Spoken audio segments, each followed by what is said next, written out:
Today on Titan Talk, we're going to be going over ITC secondary objectives, both how to defend against them and design your list to capture them most effectively.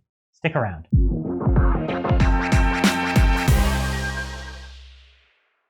For those of you who are not familiar, ITC is the single most popular competitive format in the world. Yep. It originated in the US, but is largely used. And essentially what it means is that in every mission, you will play for killing things and holding objectives, but then you'll also pick 3 of these secondary objectives. They can range from anywhere from holding objectives at the end of the game, killing certain units, killing lots of models, ending up in your opponent's deployment zones. There's many options, but essentially they actually determine the majority of the play of the game. Yeah, and it's one of the most challenging parts of the ITC mission pack to learn and to play well. And a lot of people who are playing it for the first time or don't play it so often, I find the secondary missions are the thing that trips them up the most. Yeah. So planning for ITC secondaries starts in the list building phase.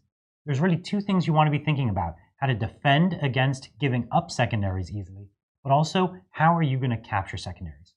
Some of the secondaries you really don't know that they're good opportunities until the table.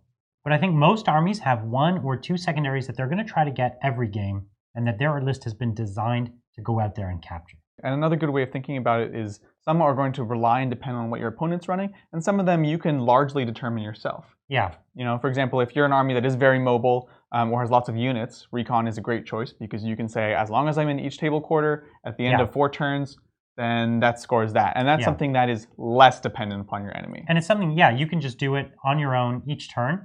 And even if you're winning or losing the game, if you've still got units in those quarters, you can grab that. And I think Recon's one of the most common for that reason, especially with so many Horde armies in the game. Those armies really don't have much trouble grabbing that. And it is flexible, right? You can be playing an army that's meant to go all across the entire field and get Recon like that. Or something that I often do is you just sit in the middle of the field and you have a character in each of the 4 and you have your hordes that sort of sit around that. Yeah. And that's another way of doing it. And you just grab it. Exactly. Yeah, an example of a secondary that you don't really know until you get to the table, something like Titan Slayer or even Kingslayer is a good one, right? You come up against a knight player, they've got these knights that have the character keyword, and these gives up Kingslayer very, very easily. So if you're playing against a knight player, you almost always know you're going to do that, but that's not something you can plan for.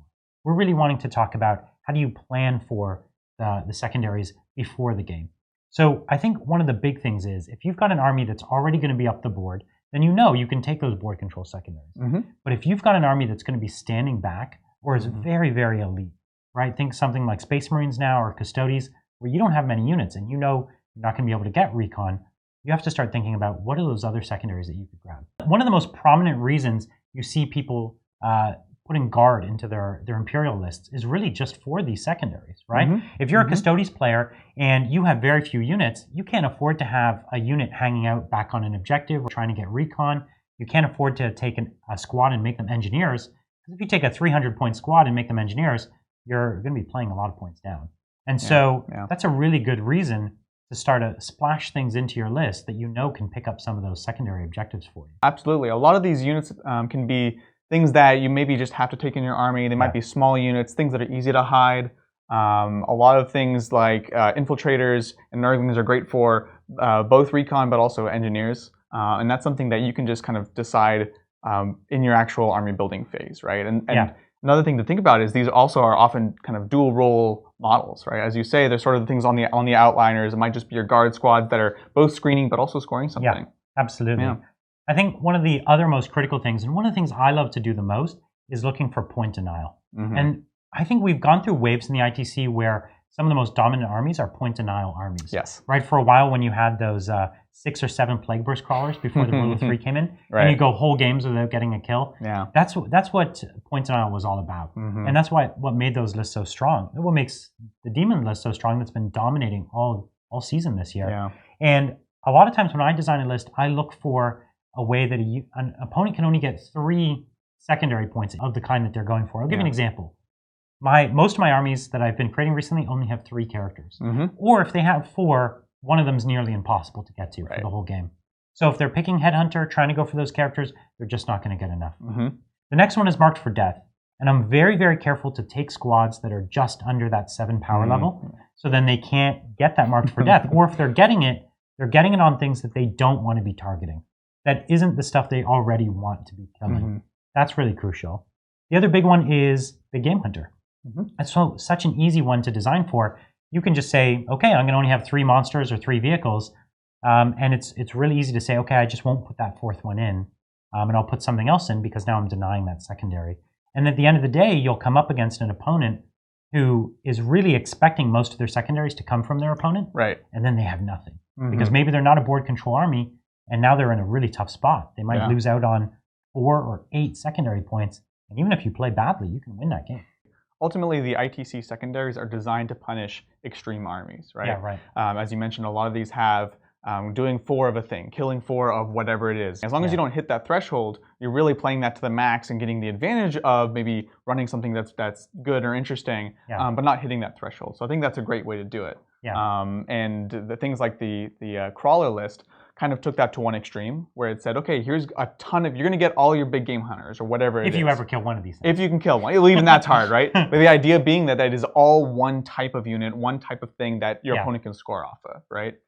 We want to make sure you have a healthy balance between things that you can score regardless of your opponent, things that you actually go out and get based off of that, right? Yeah.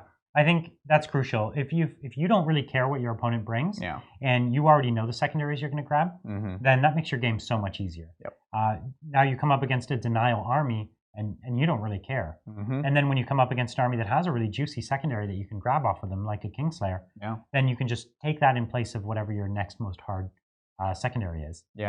And some of the worst matchups I've ever lost is when I came up against an army that I didn't have any secondaries I can grab, and it forced me to pick some wacky secondaries that I probably couldn't pull off. And you lose those, 6 points in a game. And even if you're playing really well on the mission, 6 points down is really hard to come back from. And another thing you can do is consider how to actually play towards some of these weaknesses in your secondaries. I'll give you an example. My orcs have lots of characters, lots of support characters. Automatically, a lot of people will say, I want to take Headhunter. And they'll ask me, honestly, is that a good choice? And I'll say, well, I do have lots of characters, but they're going to be very buried in about 90 to 120 boards. That's right. And so while that's something that's very tempting to take, it's often a trap. And even if they do get in there, I'm often trading up, killing lots of important units and things like that. So this is actually a really, really interesting point, because some secondaries look obvious, but you only get them if you've already won the game. Yes. And I think that's actually really, really crucial. You go into a game, and I think it's so important right at the time you deploy to be honest with yourself about, do you have the advantage in this game? Yes. Or do you have the disadvantage in this game? Yeah.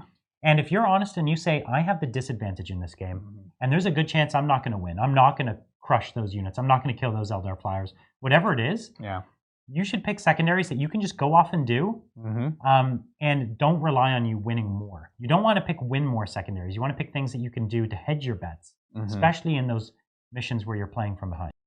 Sometimes it can be really overwhelming when you come up to the table and you check your secondaries and it's this super, super long list.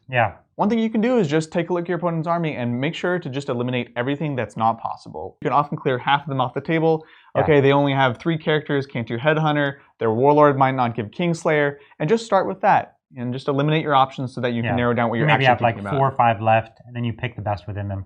If you're not really, really good at ITC secondaries, maybe even just have a list in front of you and just like scratch them out, and then look, and you can really make a decision pretty quickly that way. Yeah, don't be afraid to look at it, especially if you don't have experience with that. That's one of the biggest mistakes players make, either when they're starting tournaments or if they're not familiar with ITC. We saw this a lot in London where they just don't know it, and it's totally fine. Look at the list, eliminate them, scratch them off, and then it seems obvious, but it's not. We're in the heat of the moment at a tournament, and it's easy to forget.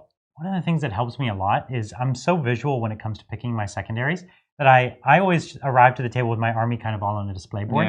So a lot of time my opponents, it's like buried away in a case or something. And I find that I can't pick secondaries looking at paper. I have to look at the units and I have to feel it out like, that is a 10-man squad. And that is going to be hard to kill. And I'm just so visual that way that it really helps me to do that. So actually sometimes I wait. I'm like, hey, can I see your army a little bit? And it really helps narrow down the information for me. It makes it a lot easier to digest, actually. I just look at this army, I'm like, I can take this, this, and this, or I can see, that thing's actually going to be really hard to hide, and I can pick that out. And so when you're looking at it on paper, and a lot of the ways, you're reading this battle scribe thing, and it's messy, and it's hard to make sense of, and you might miss things also. I actually find that I make a lot of mistakes that way. So typically when I show up at the table, I try to just take it down a notch, look at this army, and then I can make decisions there. Mastering secondaries in the ITC format is crucial to success.